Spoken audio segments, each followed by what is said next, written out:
നമസ്കാരം. Welcome back to my YouTube channel. ഞാൻ 5 ദിവസമായിട്ട് ഹോസ്പിറ്റലിൽ ICUവിലായിരുന്നു. നിങ്ങളുടെ എല്ലാവരുടെയും പ്രാർത്ഥന കൊണ്ടാണ് ഞാനിപ്പം എന്നെ സ്നേഹിക്കുന്ന ഒരുപാട് പേരുണ്ട്. അവരുടെ പ്രാർത്ഥന കൊണ്ട് ഞാനിപ്പം തിരിച്ചു വന്ന് ഡിസ്ചാർജ് ആയി. അതുപോലെ രണ്ടാമത്തെ കീമോയാണ് കഴിഞ്ഞത്. കഴിഞ്ഞ പ്രാവശ്യത്തെ കീമോയെക്കാളും കൂടുതലും ഭയങ്കരമായിട്ട് ശരീരത്തിന് ഭയങ്കര അസ്വസ്ഥതയും ക്ഷീണവും ഛർദിലും ഒക്കെ ആയിരുന്നു, വേദനകളും എല്ലാം ആയിരുന്നു.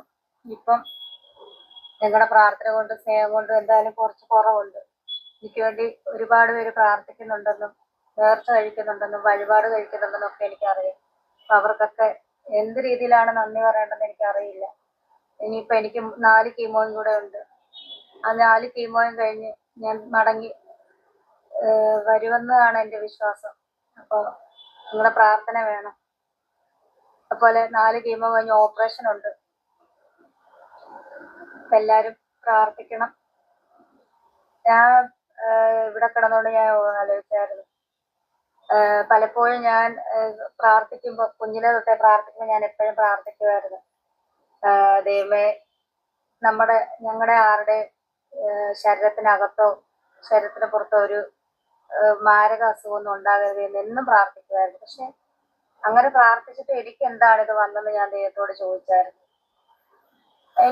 എന്നും പ്രാർത്ഥിച്ചിട്ട് എനിക്ക് മാത്രം ഇങ്ങനെ വന്നല്ലോ, അല്ലെ ഞാൻ എന്നും പ്രാർത്ഥിക്കുന്നത് ഇത് മുൻകൂട്ടി അല്ലെങ്കിൽ ഇങ്ങനെ തന്നെ വ്യക്തമായിട്ടാണ് ഞാൻ പ്രാർത്ഥിക്കുന്നത്. എന്ന് പ്രാർത്ഥിച്ചാലും ഞാൻ പ്രാർത്ഥിക്കുന്ന ഒരു വിഷയമാണ്, നമ്മുടെ ശരീരത്തിനകത്തും നമ്മുടെ ശരീരത്തിന് പുറത്തും മാരക അസുഖമൊന്നും വരല്ലേന്ന് എന്നും പ്രാർത്ഥിക്കുന്ന, വരി തെറ്റാതെ പ്രാർത്ഥിക്കുന്ന ഒരു വ്യക്തിക്ക് എന്ന നിലയ്ക്ക് എനിക്ക് പിന്നെ എന്തുകൊണ്ടാണ് ഈ മാരക അസുഖം വന്നത് ഞാൻ ചിന്തിച്ച കാര്യമാണ്. ഞാൻ ഈ കിടന്നുകൊണ്ട് ഞാൻ ആലോചിച്ച കാര്യമാണ്. എന്റെ പൊന്നറിയണോ, നിങ്ങളുടെ കയ്യിലൊരു ബിഗ് ഇല്ലേ, നിങ്ങൾ ഇത്രയും നാളും വെച്ചോണ്ട് വീഡിയോ ചെയ്തതിന് സാധനം, ആ സാധനം ഒന്ന് എടുത്ത് വെക്ക്.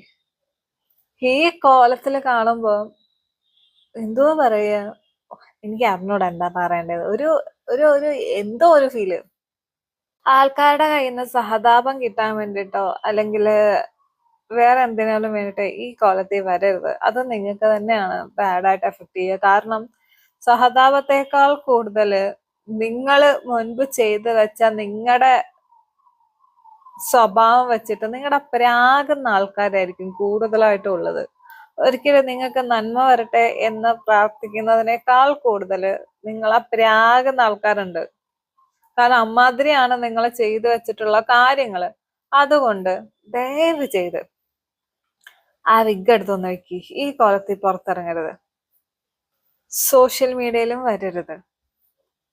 പിന്നെ അവരെന്നെ പറയുന്നു, അവരെന്നെ ഇങ്ങനെ പറയുന്നു, നിങ്ങളായിട്ട് വരുത്തി വെച്ചതാണ്. നിങ്ങൾ ആവുന്ന സമയത്ത് നിങ്ങളെ കാണിച്ചു കൂട്ടിയ കാര്യങ്ങൾ കുറച്ചൊന്നുമല്ല. ഓരോ ദിവസവും നിങ്ങൾ ഒരുപാട് കോൺട്രവേഴ്സീസ് ഉണ്ടാക്കിയിട്ടുണ്ട്. ഇല്ലാന്ന് നിങ്ങൾക്ക് പറയാൻ പറ്റത്തില്ല. കാരണം സോഷ്യൽ മീഡിയ എടുത്തു നോക്കിക്കഴിഞ്ഞാൽ അത്രയും കാര്യങ്ങൾ 2 വർഷം കൊണ്ട് നിങ്ങൾ ഉണ്ടാക്കി വെച്ചിട്ടുണ്ട്. സോ സ്വാഭാവികമായിട്ടും ആൾക്കാർ പറയും, അവിടെ ഒന്നും പറയാൻ പറ്റത്തില്ല. ഇപ്പൊ അവിടെ നിന്നൊക്കെ ദൈവം എനിക്ക് മറുപടി തന്നത്, ഇങ്ങനെ ഒരു അസുഖം വന്നത് കൊണ്ട് നാളെ നിനക്ക് പറയാൻ പറ്റും, ഇങ്ങനെ ഒരു അസുഖത്തിൽ നിന്ന് ദൈവം വിടുവിച്ചു. ഇപ്പം ഒരുപാട് പേരുടെ സ്നേഹം, ഒരുപാട് പേരുടെ പ്രാർത്ഥന സത്യമാണെന്ന് തെളിയിക്കാൻ പറ്റുമെന്ന് എനിക്ക് അങ്ങനെ ചിന്തിച്ച് ദൈവം എനിക്ക് അങ്ങനെ ഒരു മറുപടി തന്നു. കാരണം ഞാൻ തിരിച്ചു വരുമെന്നാണ് എൻ്റെ ഉറച്ച വിശ്വാസം. പക്ഷെ പലപ്പോഴും ഈ കിടക്കുമ്പോഴത്തേന് നമ്മുടെ പണ്ടത്തെ കാര്യങ്ങൾ, ഞാൻ സഞ്ചരിച്ച വഴികളും, അല്ലെങ്കിൽ ഞാൻ ഓടി നടന്നൊരു വ്യക്തിയാണ്, നിങ്ങൾക്കൊക്കെ അറിയാം. സോഷ്യൽ മീഡിയ ആണ്, ഇപ്പൊ ഏത് തലത്തിലാണെങ്കിലും ഞാനൊരു 1.5 വർഷക്കാലം സുധിച്ചേട്ടന്റെ മരണശേഷം പെട്ടെന്നൊരു കയറ്റവും, പെട്ടെന്ന് ഓടി നടന്ന് എവിടെയൊക്കെ പരിപാടിയുണ്ടോ അവിടെ എല്ലാം പരിപാടിയായിട്ട് നടക്കുകയും വളരെ ഹാപ്പി ആയിട്ടും സന്തോഷമായിട്ടും ഓടി നടക്കുകയൊക്കെ ചെയ്തപ്പം ചിലരിൽ അത് എന്താ പറയാ അലോസരപ്പെടുത്തിയ ഒരു കാര്യം തന്നെയാണ്. അവരൊക്കെ എനിക്കെതിരായിട്ട് നിൽക്കുകയൊക്കെ ചെയ്തിട്ടുണ്ടായിരുന്നു. പക്ഷെ എങ്കിൽപ്പോലും കുറെ നല്ല ആളുകളും എൻ്റെ ഫാമിലി ആണേലും എൻ്റെ ബന്ധുക്കളാണേലും എല്ലാവരും എൻ്റെ കൂടെ നിന്നു. അപ്പൊ ആ ഒരു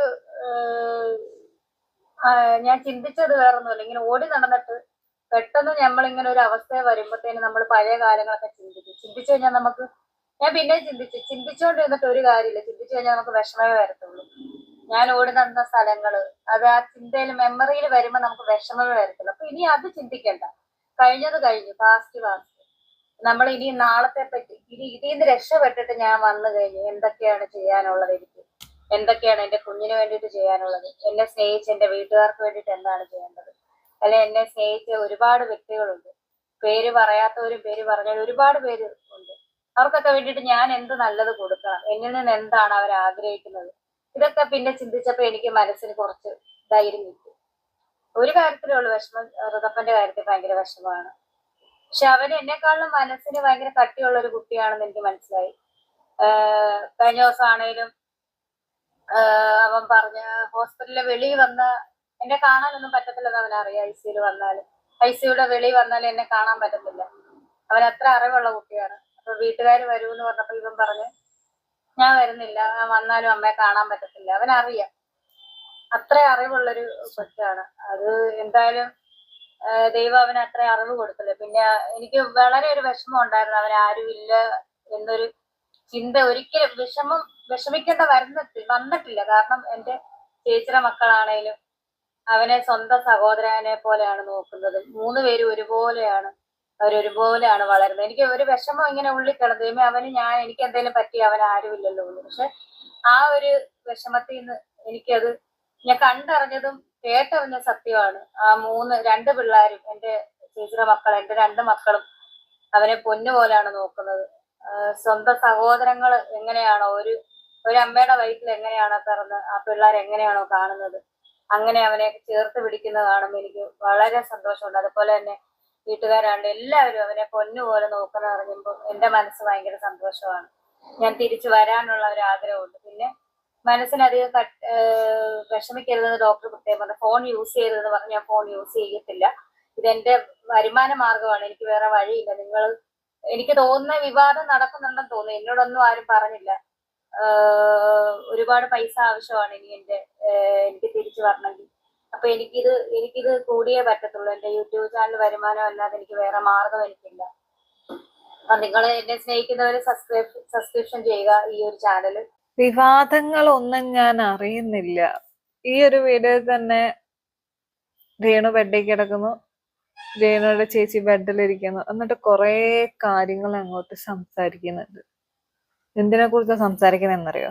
ഇപ്പൊ നടക്കുന്ന വിവാദങ്ങളെ കുറിച്ചിട്ട്. അപ്പൊ രേണുസുതി ഇത് അറിയത്തില്ല, അതോ അയ്യോ ഞാനൊന്നും അറിഞ്ഞില്ലേ എന്നുള്ള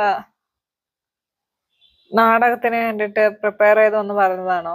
ഒന്നും അറിയുന്നില്ല, ഞാൻ ഫോൺ യൂസ് ചെയ്യുന്നില്ല എന്നൊന്നും നിങ്ങൾ പറയരുത്. നിങ്ങളെല്ലാം അറിയുന്നോണ്ട് ഫോൺ യൂസ് ചെയ്യുന്നുണ്ട്. ഇതിനു മുമ്പ് ഈ ബില്ലൊക്കെ പൊക്കി പിടിച്ചുകൊണ്ട് വന്നിട്ട് നിങ്ങൾ സംസാരിക്കുന്നത് പോലും രേണുസുതി കിടക്കുമ്പോഴാണ് രേണുസുതിയുടെ ചേച്ചി സംസാരിക്കുന്നത്. അപ്പൊ അറിയുന്നില്ല എന്നൊന്നും പറയരുത്, നിങ്ങളെല്ലാം അറിയുന്നുണ്ട്. നിങ്ങൾ ഇങ്ങനെ കള്ളം പറയുന്നോണ്ടാണ് ആരും നിങ്ങൾ പറയുന്നത് വിശ്വസിക്കാത്തത്. അത് നിങ്ങളൊന്നും മനസ്സിലാക്കുക. നിങ്ങള് വായെടുത്ത കള്ളത്തരം മാത്രമേ പറയത്തുള്ളൂ എന്ന് ആൾക്കാർ പറയുന്നത് പോലെ നിങ്ങളുടെ ഈ സ്വഭാവം കൊണ്ടാണ്. കാരണം നിങ്ങളെല്ലാം അറിയുകയും ചെയ്യും, എന്നിട്ട് ഞാനൊന്നും അറിയുന്നില്ല എന്നുള്ള രീതിയിൽ സംസാരിക്കുകയും ചെയ്യും. അപ്പൊ പിന്നെ ആരാ നിങ്ങളെ വിശ്വസിക്കുക? നിങ്ങളുടെ അസുഖം വരെ കള്ളമാണെന്ന് ഈ ഒരു കാര്യം കൊണ്ട് പറയുന്ന ആൾക്കാരുണ്ട്. ഒന്ന് നിർത്ത്, ഇനിയെങ്കിലും ഈ കള്ളം പറച്ചിലൊന്ന് നിർത്ത്, മതി പ്ലീസ്. എന്തിനാ വീണ്ടും വീണ്ടും ആൾക്കാരെ വായിന്നിരിക്കുന്നത്? ഇങ്ങനെ പ്രാക്കും ശാപം ഇങ്ങനെ കേൾക്കുന്നേ? എന്തിനാ വീണ്ടും വീണ്ടും ആൾക്കാർക്ക് വിവാദം ഉണ്ടാക്കാൻ വേണ്ടിയിട്ട് ഇങ്ങനെ ഓരോന്ന് പറയുന്നേ? ഒന്ന് നിർത്ത്. ഈ വീഡിയോ ചെയ്യാത്ത ആൾക്കാരെ കൊണ്ട് പോലും നിങ്ങൾ വീണ്ടും വീണ്ടും വീഡിയോ ചെയ്യിപ്പിക്കാതെ. അത്രേ പറയാനുള്ളൂ. ശരിയെന്നാ. പിന്നെ നിങ്ങൾ പറഞ്ഞൊരു കാര്യം എന്താണെന്നറിയോ? അത് ഞാൻ വീഡിയോ കട്ട് ചെയ്തതിനു ശേഷമാണ് എനിക്കത് ഓർമ്മ വന്നത്. നിങ്ങൾ കൊച്ചിന്റെ കാര്യം, അതായത് ഋതപ്പന്റെ കാര്യം, ഋതപ്പനെ നോക്കാൻ അവകാശമുള്ള ഒരുത്തനുണ്ടായിരുന്നു, കിച്ചു. നിങ്ങള് ഒരു വീഡിയോയിൽ കൊണ്ടുവന്നിട്ട് നിങ്ങളൊരു പറഞ്ഞ കാര്യമുണ്ട്, എന്റെ അച്ഛനും അമ്മയ്ക്കും ചേച്ചിക്കും ചേച്ചിയുടെ ഹസ്ബൻഡിനും അല്ലാണ്ട് എന്റെ കുഞ്ഞിനെ ഞാൻ ആർക്കും കൊടുക്കത്തില്ല.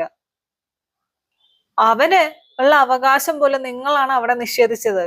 അതുകൊണ്ട് കൂടുതൽ ആ സംസാരം കൂടെ സംസാരിക്കരുത്, മനസ്സിലായോ? ശരിയെന്നാ.